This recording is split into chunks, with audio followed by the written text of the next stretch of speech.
Greetings, everyone. My name's Dave DeWalt. I'm the founder and CEO of NightDragon. And today we're having just an amazing session. NASDAQ and NightDragon are going to bring you a CEO series of the hottest cybersecurity companies, 11 of them. And we have our first CEO here today. Super excited to bring him up to stage live here at RSA in San Francisco. Evan Reiser.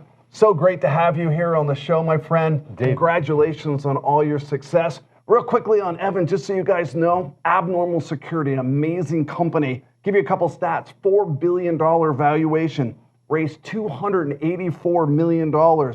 You founded it only 5 years ago, and you have quite a background as an entrepreneur as well. Tell everybody just for a minute, what does Abnormal do? That's right, Dave. Thanks so much for having me. Absolutely. I feel super excited. I don't think I've been this excited at 7 a.m. in a long time, so it's great to be here. So Abnormal Security, we're a cloud email security solution. We protect the largest organization in the world from phishing, fraud, social engineering. As you know, email security has been around for a long time. It's only getting more challenging, affecting everyone, and excited to go help our customers stop them. Talk a little bit about, why email security for a minute. And I say this all the time. When you look at the hottest companies over time, many of them have disrupted the predecessors in the cycle. I think Palo Alto Networks disrupting Cisco and firewalls, or CrowdStrike disrupting endpoint providers. And here you come along with a next generation solution for email, which everybody uses. Why is it disrupting things? What are you doing different? Well, the first thing is, email security affects everyone, right? Everyone's seen phishing, fraud, social engineering. There's a couple of big trends that are happening. One is that the attacks have changed. Attacks have gone from these spray and pray bulk attacks to very targeted personalized attacks. Also, emails move to the cloud. So as people move into cloud systems, there's new data available. That data allows new technologies like AI and machine learning, allows us to take a new behavioral-based approach to stop those attacks. And it's the new architecture ultimately creates better results for customers. So is spear phishing, I know this for a fact, but spear phishing is still one of the top vectors, correct, from a breach point of view? Why is that? That's right. Email security, number one cause of financial loss, number one cause of breaches. It's one of the biggest issues that customers face when it comes to cybersecurity. I think the big challenge of email is that's the big front door, right? Everyone's job, or most people that work in an office building, their job is to get emails, open them up, interact with them in some way. You can't close off that channel. It's always going to be an open risk to businesses, and people are always they look at stuff, and it's easy to get tricked sometimes. The number one attack vector, email, spear phishing, been around for 20 years, continues to be the number one. Talk a little bit about AI and behavioral AI, because we're hearing it here at the RSA show, AI, but you have really reinvented AI, in my opinion, with behavioral AI. Talk about what that is. Yeah, so AI has been around for a long time, but the last couple of years we've seen a huge explosion in some of the developments of these technologies. That's unfortunately also helping the attackers in some ways. People are using new things like ChatGPT to create more personalized, more targeted attacks at scale, very challenging for customers. Those same technologies can also be used to defend against attacks.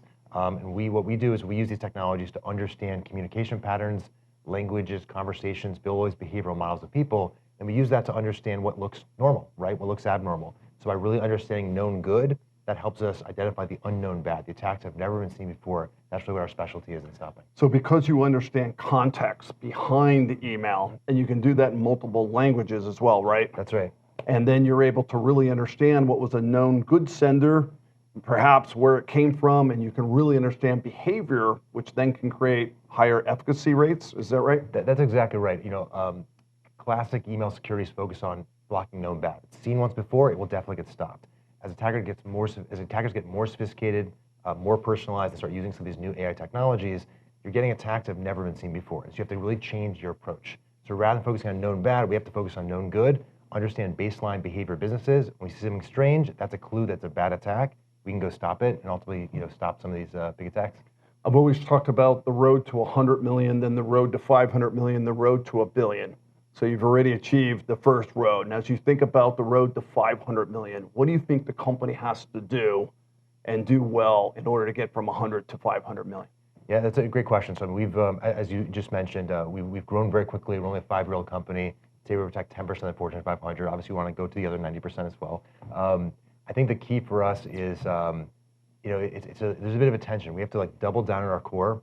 We have to keep doing the current thing we're doing better and better, right? Because attackers are always trying to outsmart us, and we have to outpace them. The other thing is we have to kind of expand the scope of our technology. These AI technologies can create more solutions for customers. I think 2023 is a year where people really want to consolidate into single platforms. They don't want a bunch of solutions, but they really want to invest in their core partners, core technologies, and I think Abnormal is one of them. How do you think about your go-to-market model for a minute? A lot of Wall Street watching here today. Intellectual property is incredibly important. You built an amazing product, obviously the best product in email security right now. How do you think about go-to-market with channels and partnerships? Like, talk a little bit about what you're doing there. Yeah, so I know this is not quite the answer, but we just try to focus on building like the world's best technology, the world's best product, and then really create great relationships with our customers. We think about 10-year relationships with our customers. We want to be their partner. We almost do an extension of their team. So we feel if we do that really well, then we will kind of be successful kind of reaching that market. So we do work with a lot of channel partners, a lot of resellers. It's kind of the normal things, right? That some of the things I've learned from you. But we really focus on building a killer product, and then ultimately, customers have the problem, we'll go help them, and we think we can do it better than anyone. Are you crossing oceans at this point, starting to go international as well? Where are you at in that journey? Yeah, so we're primarily still in North America. We do sell in kind of Europe and Asia Pacific, particularly in Australia, New Zealand.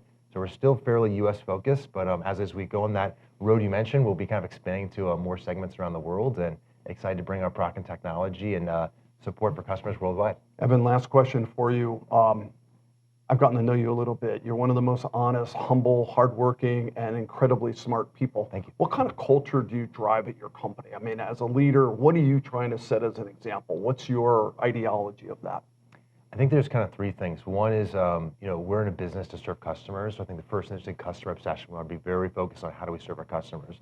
The second is intellectual honesty. You can't actually really go improve unless you're clear about the way things are, and you're really listening to your customers.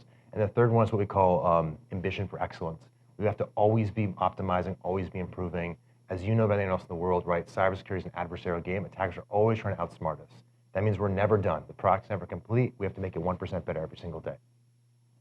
I forgot to add, he's one of the nicest people I've ever met as well. Ladies and gentlemen, Evan Reiser, Abnormal Security. Thank you for coming on the show, my friend. Awesome. It's been fun. Appreciate it.